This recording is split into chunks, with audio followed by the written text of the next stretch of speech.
Bismillahirrahmanirrahim. Wa taridu sighatu if'al bil ma'na sabiq li sittatin wa isrina ma'nan ala ma fil asli. Wa illa faqat awsalaha ba'duhum linayfin wa salasina. Kalau di kamus ada yang baca linayfin wa salasina sama. Wa ta'amay yazubadu an ba'din bil qara. Dados segot amar yang maknanya perintah itu tidak jaminan harus wajib. Ada beberapa amar yang tidak lil wujub. Ini penting dalam disiplin ilmu usul fikih sehingga tidak semua perintahnya Allah atau perintahnya Nabi menjadi perintah wajib. Misalnya yang masyhur itu wa idza halaltum fastadu. Jika kamu setelah tahallul, kan ketika kita ihram enggak boleh berburu hewan. Setelah tahallul kata Allah fastadu maka berburulah. Bukan berarti para kiai setelah ihram terus rame-rame nyari kijang kan jadi lucu. Meskipun perintahnya fastadu maka berburulah. Nah, itu penting. Jadi makanya dibutuhkan ilmu usul fikih untuk menganalisis fikih. Mestinya amar itu kan perintah. Logikanya kalau perintah perlu dituruti. Tapi ada beberapa perintah yang hanya lil ibahah, yaitu tadi misalnya wa idza halaltum fastadu. Jika kamu sudah tahallul dari ibadah haji atau umrah, maka berburulah. Nah itu amar lil ibahah karena sebelumnya haram, maka perintah di sini hanya lil ibahah. Tapi ada beberapa perintah yang dari sesuatu yang awalnya haram. Itu kalau awalnya haram dalam kaidah fikih sekali dihukumi boleh, maka malah naiknya ke wajib. Ya, dalam kaidah disebut maka mamnu'an idza jaza wajib. Jadi sesuatu yang haram sekali kena hukum jaiz boleh, malah meloncat jadi hukum apa? Wajib. Misalnya qatul udwi. Kalau Pak Haris baca dengan udwi apa udwi? Orang keliru semacam sini-sini. Udwi. Pokoknya bacaan saya ini buat menasih bacaannya Pak Haris. Kalau beda berarti Pak Haris yang salah. Karena senior saya. Ini kasus ini, direktur tapi masalah ini masih belum. Harus dikonfirmasi. Karena kalau mondok tidak lama itu udwin ya sama, yasmilu yasmalu sama. Tapi nanti kalau kelasnya di atasnya yasmilu itu kasus. Yang benar itu yasmalu. Tapi kalau dibanding sampean ini sudah cukup. Ini ilmunya sudah cukup. Tapi ini harus ya agak boleh tersinggung Pak. Latihan jadi wong ati apik. Itu penting. Sehingga kenapa ada madhab, ada macam-macam. Karena ada jaminan perintahnya Allah dan Rasul itu semuanya lil wujub, ada lil ibahah, ada lil tahdid, ada macam-macam. Nah, lil ibahah contohnya tadi apa? Wa idza halaltum fastadu. Misalnya, faida qudiyatis sholatu fantasiru fil ard. Ketika sholat selesai maka bubarlah. Kamu tidak perlu kayak orang Wahabi di Arab Saudi sekali salam langsung lari. Alasan kamu fantasiru al-amru lil wujub. Salam langsung ayo lari. Mergo qala ta'ala fantasiru. Ya kasus kalau itu. Makanya tidak bisa orang jadi ahli fikih tanpa keahlian usul apa? Fikih. Karena di usul fikih ini nanti dipilah-pilah sekian amar yang maknanya itu ada lil wujub, lil ibahah, lil tahyir, lil tahdid, macam-macam. Makanya saya ingin menjelaskan itu. Wa illa faqat awsalaha. Ini kalau maknanya ala basahal ya ala karena sanad kita sama ya. Basahal dulu ngaji sama Mbak Zubair ngaji sama Mbak Fakih Mas Kumambang, Mbak Fakih ngaji sama Mbak Mahfud Termas. Mbak Mahfud Termas itu yang ngaji sama Sohibul Anas Sayyid Abi Bakar apa? Jadi kalau sampean Pak Haris langsung Mbak Zubair apa Pak Haris? Muter. Yes, Pak Haris tak tombok darurat. Ya, sampean sanadnya ya sampean Pak Haris, saya misalnya Mbak Mun, Mbak Zubair, Ki Fakih Mas Kumambang, Mbak Mahfud Termas itu mungkin di Mekah itu langsung ngaji sama Sayyid Abi Bakar apa? Sayyid Abi Bakar Sato ngaji Sayyid Zaini Dahlan. Nah sanad paling dekat dengan Sayyid Abi Bakar Sato itu keluarga saya termasuk. Karena Sayyid Abi Bakar Sato itu punya kakak namanya Umar Sato. Termasuk saya bilang termasuk keluarga Umar Sato itu punya anak namanya Abdullah. Terus punya anak namanya Hamzah Sato. Itu sareanya di Sedan di daerah Jawa. Mbah Hamid Sato itu pernah nikahi buyut saya, tapi setelah punya anak mbah saya. Jadi mbah saya itu pernah jadi anak tirinya Sayyid Hamzah Sato. Tidak saya terangkan sana dulu, karena Pak Haris nggak mungkin bisa menjelaskan ini kalau tidak niru saya dan bisa. Sayyid Umar Sato itu gurunya Mbah Mat Sarang. Jadi Mbah Mat itu mbahnya Mbah Mun. Mbah Mun punya ibu asmane Nyai Mahmudah. Mahmudah itu binti Ahmad.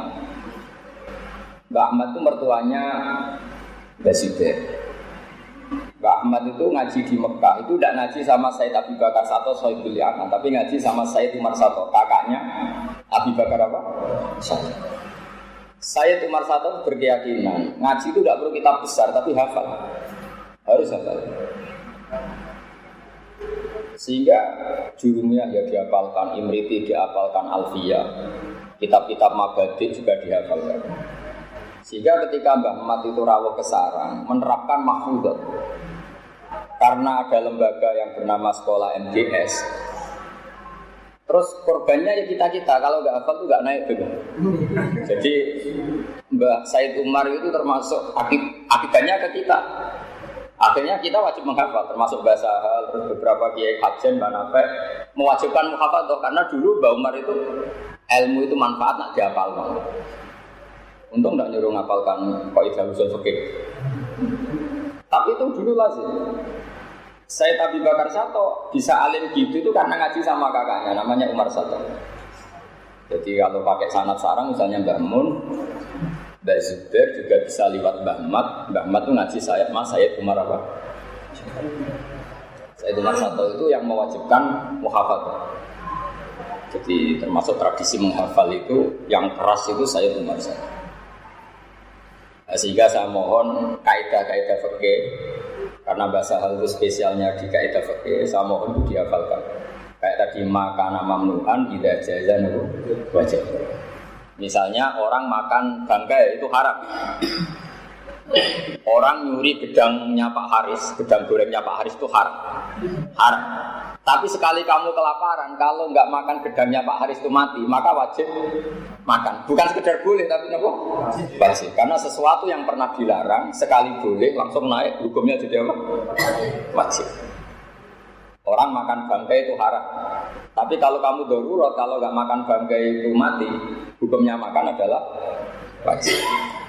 Setelah menjadi wajib, kena kaidah ad-daruratu muqaddaratun diqaddir. Jadi kalau kira-kira makan bangkai itu kakinya cukup, nggak perlu makan semua.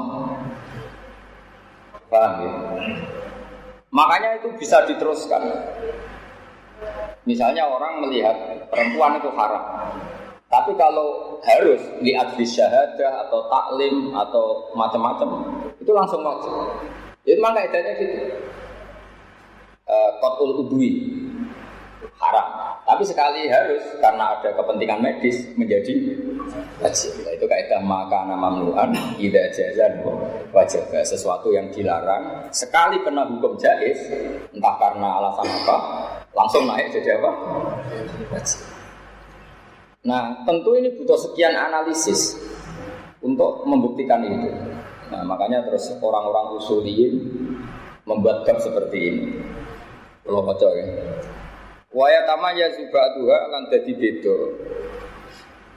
Watari dulam tu meko. Apa sighatul amri atau sighatul ifal bil makna sabit. Disitatin wa isrina makna sampai 26 makna. Alama fil asli. Wa illa faqat awsalaha ba'duhum linayifin wa salasina. Waya tamaya subatuha an ba'din bil qara'in. Tentu nanti yang bisa membedakan adalah qarina. Satu misalnya taruhan awal itu lil wujubi. Pertama karena wajib nahu wa aqimus shalah. Walim nadbilan amar tumeka kanggo makna sunat. Nahu fakatibuhum in alimtum fihim khairan. Fakatibuhum mongko ngakatono kita basira ing para budak in alimtum lamun ngerti sira kabeh fihim ing dalem para budak khairan ing kapinan. Itu tentu hanya sunnah, karena tidak ada ulama yang mewajibkan melakukan akad kitabah. Walil ibahati lan muk krono ibahah, nahu kulu min thayyibati ma razaqnakum. Kulu mangano sira kabeh min thayyibati ma. Ae mimma tekse mangan saka perkara yustala tukang den anggap enak apa ma minal mubahat saking pira-pira barang sing mubah. Walid tahdidilan krana nglulu. Nglulu niku ngongkon tapi nak dilakoni yang perintah itu kecewa itu nglulu cara Jawa. Dia nyuruh sesuatu tapi kalau dilakukan betul yang menyuruh kecewa berat. Nahu i'malu masyitum. I'malu nglakoni ya sira kabeh mak ing perkara situm kang karep sira kabeh. Anda boleh melakukan apa saja. Tentu tidak mungkin itu. Allah kok menyuruh orang boleh melakukan apa saja. Tentu Allah tidak mungkin membolehkan kita zina, maling, korupsi. Tapi kalau Allah sedang murka, malah ngendikane i'malu masyitum kulit tahdid. Kila didawono apa ngene. Wa yasdukulan beneri apa tahdid ma tahrimi sepetane hukum haram wal karahati lan hukum makruh. Ini yang mulai sulit ya, yang mulai bab-bab mustalafal. Walil irsadi lan amar iku tumeka kanggo makna ngekeki panduan, ngekeki petunjuk. Ngekeki petunjuk apike iku piye. Tapi tidak naruhan sah dan tidak sah, tapi mau apike iku piye. Nahwu wastasyidu syahidaini mir rijalikum. Wastasyidu lan ngangkat syahid sira kabeh syahidaini ing saksi loro, sing saksi loro iku mir rijalikum saking wong lanang-lanang sira kabeh. Lawal maslahatu te maslahat misale fihi ing dalam istisyad iku dunyawiyatun bangsa dunyawi. Bi khilafiyah hale berbeda ni misale syahadah atau maslahat finnat bi ing dalam masalah sunat. Nah ini termasuk bab-bab sing banyak masalah. Saya belajar kitab di bab tolak. Bab tolak bab paling sensitif karena kalau ya betul kita tolak berarti kita menggauli istri adalah haram. Meskipun tidak sampai zina ya. Tapi kalau tidak, ya pokoknya masalah. Sekarang sampai saya tanya. Orang menceraikan istrinya untuk menjadi sah cerai itu harus ada saksi enggak? Untuk menjadi sah cerainya? Enggak kan? Kamu marah, bentrok sama istri di dapur, tolak tuki, menjadi tolak enggak? Menjadi. Tapi di bab tolak, itu Allah ngendikan di bab tolak yang mulai lima tu harimu ma'ahallahu la kata tadi mana kok marbuta asyaji itu ada kata wa asyidu dawe adlim di antara irsyadnya Allah itu kalau tolak itu harus ada dua saksi. Maka para usuliyin ini berpikir apa dua saksi itu syarat sahnya tolak? Apa syarat untuk orang lain atau hakim mempercayai terjadinya tolak? Itu kan ada sekian kemungkinan. Itu kan sama dengan misalnya ada kata wa butalul yatama hatta ila balahum nikah. Ujilah anak yatim itu. Apa betul kita butuh menguji? Apa uji ini supaya kita tahu dan itu tidak harus lewat ujian. Misalnya dari indikasi perilakunya yatim tadi. Ini bab-bab yang para usuliyin itu gak berhenti berpikir. Saya ulang lagi ya. Tolak itu hakuz zauji. Sehingga kalau zauj melafazkan tolak secara shar'i, harusnya ya waqa'at tolak. Cek masyhudan balik itu disaksikan amlam yusyahad atau tidak disaksikan. Tapi tentu ini melahirkan sekian problem. Misalnya ada perempuan sholihah, misalnya bapak itu sholihah. Ingat betul kalau suaminya sudah mentalak. Setelah iddahnya selesai, kalau iddahnya belum selesai nggak masalah. Nanti saya tunjukkan ya masalah tafasilu hukmil mu'tadah. Iddahnya sudah selesai, istrinya ini merasa dosa betul kalau digauli karena dia ingat betul kalau sudah ditalak. Saya ulang lagi ya. Ada seorang perempuan sholihah. Tentu yang perlu kita pikirkan yang sholihah. Ada perempuan sholihah, ingat betul, dia ingatannya nggak ada masalah, normal baik. Ingat betul kalau dia ditalak. Setelah masa iddahnya selesai, si suami mengklaim kalau dia itu tidak mentalak. Mungkin otaknya dapati benar atau ingatannya dapati benar, atau dia bohong, memang eman setelah boleh bujuku ya angel. Pak Haris tahu sekali, sangat Ini tuh direktur Mahatali, santrinya banyak mahasiswi tapi belum nikah. Nah, itu misteri pernikahan. Logikanya kan ganteng, terkenal ngalim, direktur kan tinggal milih. Tapi justru karena keangkuhan itu jadi kesulitan. Jadi justru karena keangkuhan itu jadi sulit. Nanti tak ijazahi ya, supaya gampang. Tak ijazahi sabar belum nikah maksudnya. Bukan ijazahi cepat nikah. Jadi jangan GR dulu. Jadi saya ke Pak Haris, selain saya dianggap gurunya, ini teman saya mulai dulu di Sarang. Jadi pertama ada Mahatali di Sarang itu yang dijadikan latihan ini Pak Haris jadi siswa saya.